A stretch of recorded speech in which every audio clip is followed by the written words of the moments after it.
Hello and welcome to this course on split testing.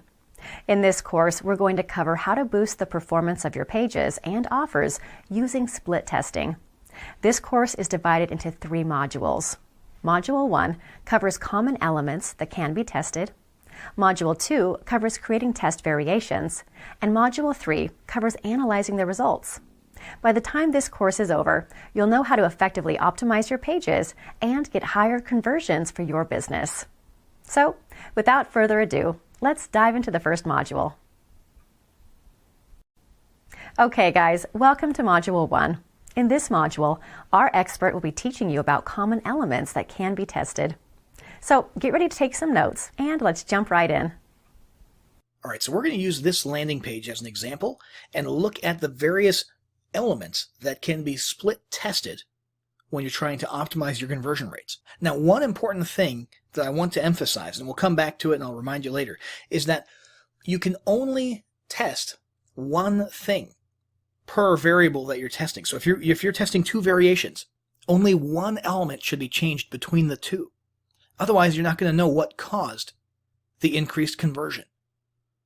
Okay, if you start changing multiple variations, if you change a headline and a button and an image in both of the variations, well, then you won't know whether it was the headline or the image or the copy or the background or the button that made the difference.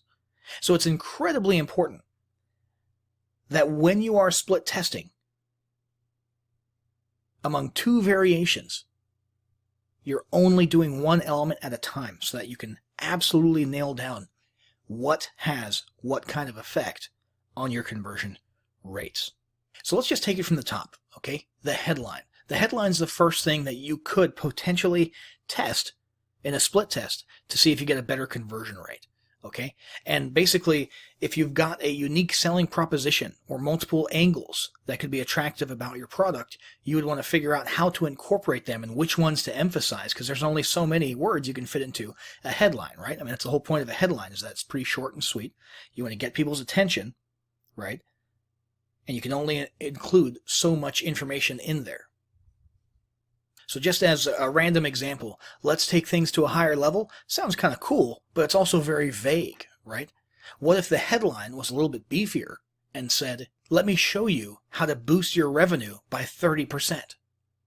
That is more specific, and it might perform better. We don't know. We would have to test it. My guess is it probably would, but that's the point of a split test. So what we want to do is create one page with this headline, which we already have, and another page with that other headline, and leave all other elements the same. They have to remain constant between those 2 page variations.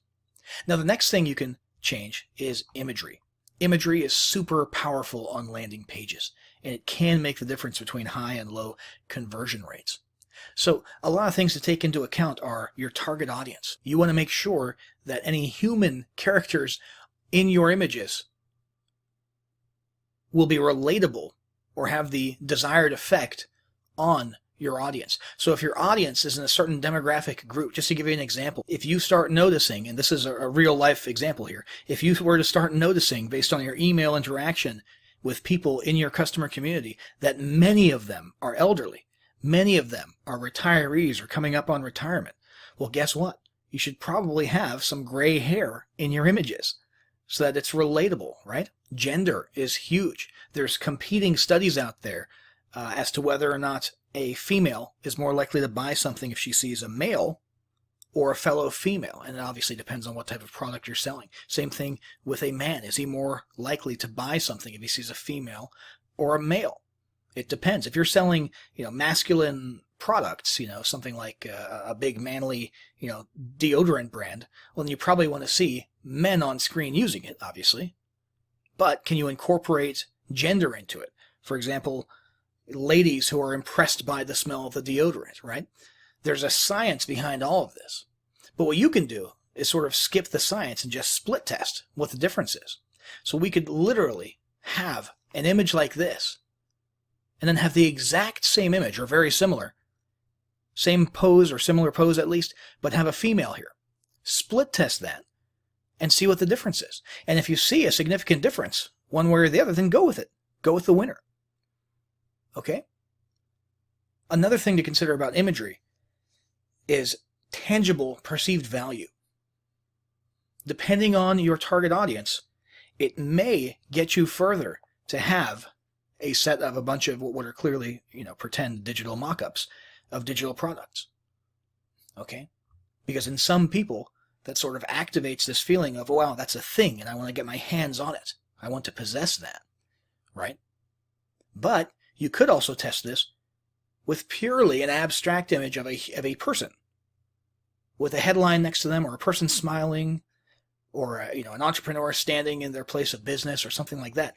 No digital products being represented at all, and see if that works better. Once again, make sure that's the only element that you're testing, and then see what the winner is. Next, there's the copy, which is the actual text, the words of your message. This is very important. However, it's not quite as easy to just, play switcheroo with it, because there's a lot of it. There's multiple words, multiple sentences, right?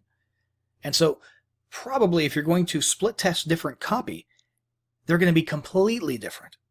Okay, you're going to change which angle is emphasized.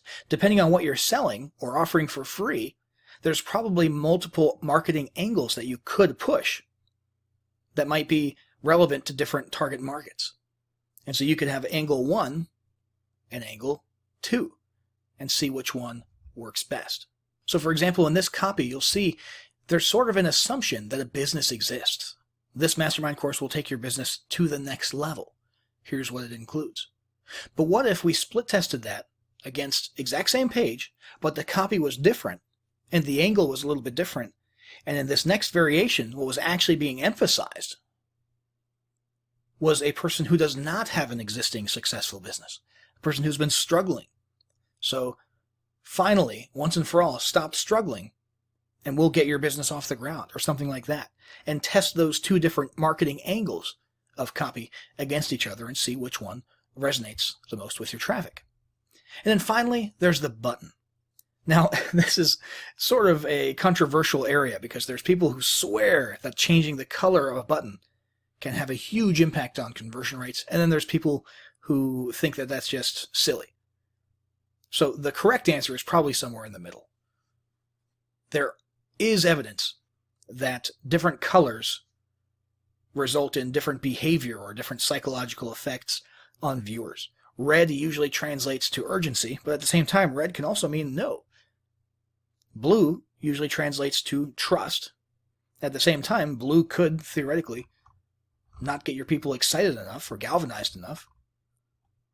And then there's branding. If brand colors and theme colors, that are part of your identity, are important to you, and maintaining an attractive page are important to you, then you might not have as many options to drastically change to just one specific color on your buy button. But if you do have the flexibility to run a quick test between blue and red, something simple like that, just to see on the off chance that it makes a difference, well, it might be worth doing so. And if the gap between the two of them is significant enough, then bravo, you've got a winner. You can go with whatever color that was, at least for that particular landing page. And finally, it's not just the color of the button, it's also the copy of the button. Okay, so the different wording. Take it to a higher level is kind of a cool sounding phrase, a little bit more vague, right? Get the course could be something that you test against that. One area on which there's been a lot of study is the point of view of the text. So if it's written from the point of view of the reader, and the reader sees the button as saying, give me the free report, versus download your free report. There's been some studies and tests in the past that have shown that the give me the free report, meaning speaking from the perspective of the reader, has a higher conversion rate. It's probably not always going to be the case, but because that phenomenon does exist out there, it might be something smart to test on your pages. So those are some examples of things that you could split test. Remember, always keep in mind, between two variations, only have one element different. Otherwise, there's no point in testing. All right. And then the common elements that we talked about were headline, imagery, copy, and buttons. Hey folks, welcome to Module 2. In this module, our expert will be showing you how to create test variations. So get ready to take some notes, and let's jump right in. All right, so this is going to be a pretty quick walkthrough of the actual technical aspect of creating a split test. Now, depending on what type of sales page or lead page software you're working with, the process and the user interface might be a little bit different, but the general principles are the same, and most high-end softwares do have this A/B split testing functionality. So you might just have to dig a little bit or get in touch with the support team for your software, and you'll be able to do the same thing regardless of what you're using. In our case, we're using Instapage, which is a very, very good landing page software. And here's the page we were looking at earlier in the previous lesson. So after some time reflecting on the best thing to change on this page, let's say we decided that the first thing we want to test is the headline. Okay, we're looking at everything seems pretty good, but that headline seems a little bit vague. Okay, so let's go ahead and click Create an A/B Test up here in the top left. This right here just became variation A when we did that. So now we're going to create a new variation. This is variation B. They look exactly the same. Let's go ahead and change the copy of the headline. Let's go ahead and change this a little bit.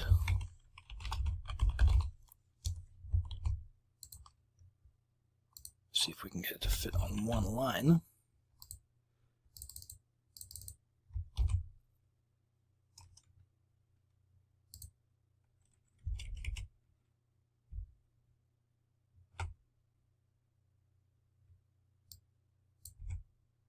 All right, so now we have what is essentially a more specific headline. Rather than just take things to the next level or to a higher level, now we're actually telling the prospect what the benefits of this mastermind will be. Conversions and sales. And people can instantly figure out exactly what the focus of this mastermind is going to be. So there's a safe bet that that will probably perform considerably better. If we were to hit update, that would be published as a variation. Now the way this works is that from this point forward, there will be a 50-50 split, an equal split. So when you're sending traffic to this page, from this moment forward, the next person is going to go to variation B, the next person is going to go to variation A, and it's going to alternate, filtering left, right, left, right, left, right, A, B, A, B, A, B, so that you have 50% in both pools, and you can see equally what the performance level of each respective one is. Now, depending on what kind of software you're using, it is possible to run a multivariate split test, where you can come on over here, hit new variation. We've got another one here, and we can change the headline again. You can make it a completely different variation as far as the software is concerned, but again, we want to stick to that rule of conversion, optimization, and split testing, and we can basically have a three-way split test between three different headline variations and see which one performs the best. We could add another one and have a four-way test. Does that kind of make sense?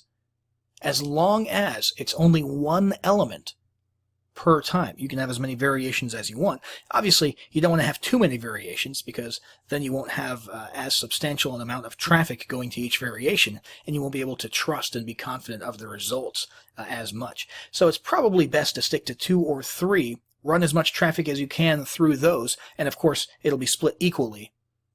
So if you have 3, it'll be 33, 33, and 33% going to each page. The next step here is to sit and wait and just let some traffic come to this page until we have a substantial amount that we can actually be certain of the results. Because if we have 10 people come through here and we notice that this page has a 30% higher opt-in rate than the other page, it doesn't really mean anything. It was a pretty small sample group, 10 people. So we want at least something like 50 people to each variation, something in that neighborhood, before we start making assumptions about the results we see. And that's what we're going to do next. Okay, we're going to sit, wait until we have enough data, and then in the next lesson, we're going to analyze results. All right, welcome to Module 3. In this module, our expert will teach you about analyzing the split test results. So get ready to take some notes, and let's jump right in. All right, so in this lesson, we're going to be going over some real-world examples of split test results and how to sort of analyze them and what to do with those results. So let's have a look at this one first. This is the page, the original page that we're looking at, okay? Very basic page, minimalist, headline, logo at the top, and a button, and it doesn't really say anything about what it is. In fact, this would be called a blind headline, okay? It's blinder than blind, actually. So this was the original, and then it was split tested against a couple of other variants. And let's have a look here. So variation, let's see here. Let's make sure I got that right. This is the original. Variation A. They're out of order in that line there. Okay, that's the original. That makes more sense. So this is the original, and it has a little bit of information about the product. Variation B presumably was the blind one. Yep. And variation C was sort of similar to variation A, but the main headline was a little bit well, smaller, but with more text in it. So start making money online with 200 plus free video lessons. Start making money online with our Internet Marketing Academy. So this one has a little bit more detail in it. Let's have a look at what actually was the winner. So variation A, as many of us probably could have guessed, did in fact do a little bit better. It had the highest rate. It was 44.7% conversions. So out of 47 visitors to that variation, 21 of them converted, and that's a pretty solid conversion rate. And there's not much of a difference, though, between that, surprisingly, and the blind one. Whereas this one here, surprisingly, did the worst. 30%, 11.5% less. Now, even though we have what most would agree is a reasonable amount of traffic per variation to come to some conclusions, this is pretty low. We would really want to follow that and see if variation C, which is very similar to variation A, is in fact that much worse and does in fact perform that much worse. One might say that this one performs better because it gets the tangible or the specifics out in the main headline, 200 plus free video lessons, while this one, variation B, performs well because it's the opposite extreme, and blind headlines do in fact sort of galvanize people sometimes, depending on who you're targeting. If you're targeting people in the MMO niche, the make money online niche, for example, and they can't make any money online, and they see a blind headline that literally just says start making money online right now, maybe that's the factor that made this one almost as successful as the counterpart with the more detailed headline. You know, so the only way to know for sure would be to send more traffic to it. However, if you're running a live operation, you're not just split testing for fun. Remember, you're actually running a business with dollars and cents. It's hard to do that. It's hard to keep throwing money into something that after this much traffic seems to have a lower conversion rate. So rather than just keep it going equally, some might say it's better to just slowly dial it down so that you can have a little bit of traffic going there, which will be useful for checking back up on that split test and seeing if the results changed, let's say a month from now. But you're not wasting too much money by losing that if in fact it is objectively true that it performs less. And the way that you do that is just adjusting the traffic split. Now again, depending on what software you're utilizing, this may or may not be an option, or it might look a little bit different. But on Instapage it's called traffic split, and you can manually set the traffic split to whatever you want. Absolutely whatever you want. So if we want 15% going to variation C because it's not doing great, but we want to continue accumulating some more traffic and evidence over the course of the coming months and then check again, we can do that. But because these ones are making us the highest number of leads or the highest amount of money right now, we want most of our traffic going there at the moment. Does that kind of make sense? Now let's have another look at a similar real-world example here.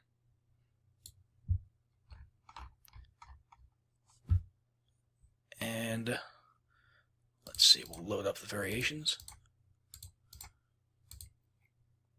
Okay, so as you can see, there's a pretty significant difference between these. There's no neck and neck like on the previous example. 79.4% is an insane conversion rate for a lead page. Let's have a look at what the difference was.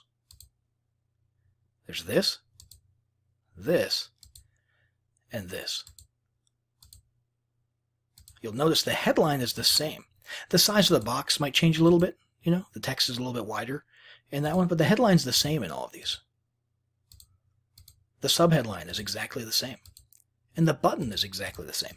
Now, this is what's called a bridge page. Okay, so this is a lead page where you capture a lead, but what you're really pitching is a video. And in this case, if I recall, the visitor was then just sent to a sales video for an affiliate offer. Okay? But variation A didn't perform terrible by any means. 38% is still a respectable conversion rate, but it's the lowest of these. And it's a little bit odd because this is kind of a cool looking image. But I think a meteor striking the Earth seemed to resonate. I mean, this is a great looking image, but maybe it resonated a little bit more directly being in the center of the screen and having a lot of focus on it, a lot of contrast there in the colors. And it resonated a lot, or I should say, it worked well with the red words earth-shattering. Earth-shattering video changes everything. You know. Now, that was the whole point of all three images. There's a picture of Earth shattering. This one, it's debatable whether Earth is actually shattering. It looks like, yeah, it looks like some type of a planet is colliding into Earth. Shout out to all those, what are they called, Nibiru people out there. But for some reason, this one was astronomically more popular. And here's the deal. When you're analyzing split test results, you're not always going to have an answer. You're not always going to have a why. You know, you're not always going to be able to understand why this one. And honestly, many of the people who come to the page won't be able to tell you why. You know, there's just psychological phenomena sometimes that are very difficult to nail down and enunciate. Your job, however, unless you're a research scientist or something, isn't necessarily to worry and stress out about the why. What you're interested in is the what. And the what in this case is that you're going to get 80%. 8 out of 10 of the people who you send to this variation right here are going to opt in. So let's definitely use that variation more. Does that kind of make sense? So we would want to take, you know, we talked about dialing it down and dialing it up. We would probably call this one good. It's a lot of traffic, huge difference in conversion, same traffic source for all these pages. You know, one traffic source to one landing page with 3 variations. I mean, you might as well just do this, you know, or even just 100% to variation B. You know, you could turn these ones off. That's a clear winner. So again, sometimes it's going to be a little bit mysterious. Don't stress out too much about the why, although the why can be useful for future endeavors. So if you can enunciate it and can nail it down, then by all means do so. But don't stress out about it too much because you don't really need to know the why. You just want to know which one's performing best and put all of your marketing efforts into that one from that point forward.